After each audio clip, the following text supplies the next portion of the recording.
ఈ నూకలు ఎవరు తింటారు పెద్దమ్మ? తింటలేం, పట్టించిన కాంచా అట్నే ఉన్నాయి. అమ్ముదాం అనుకున్న అమ్మలేదు, ఇంతలోకి పురుగు వచ్చినాయి. ఏమన్నా అమ్ముతావు? చక్కదనంగా పోయితే అమ్ముతావా? నూకలు 20 రూపాయల కిలో పోతాయి. అదే పోతాయి కానీ వచ్చిన లోట పంచుకుంటాడు వాడు. ఆ బోకెతో అలా పోసుకుంటాడు, 20 రూపాయలు ఇస్తాడు. తక్కువ పోసుకునేదండి. పట్టించిన కంచి బస్తలు అట్నే ఉంచినా, ఒకసారి 2 సార్లు పప్పుసారి అయినప్పుడు వండినా ఇక వండలే. ఉండాలి పిండి అన్న పట్టించుకోవాలి. పిండి దేనికి?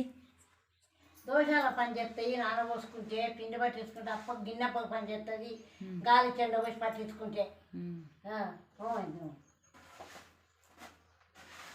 కంట్రోల్ బియ్యమే పట్టిస్తాను ఇక. కంట్రోల్ బియ్యం ఈ బియ్యం ఈ నూకలు పట్టించిన అప్ప పెట్టి చూడు, కంట్రోల్ బియ్యం అప్ప చూడు. నూకలే మంచిగా ఉంటుందా? ఈ అప్ప మంచిగా ఉంటుంది.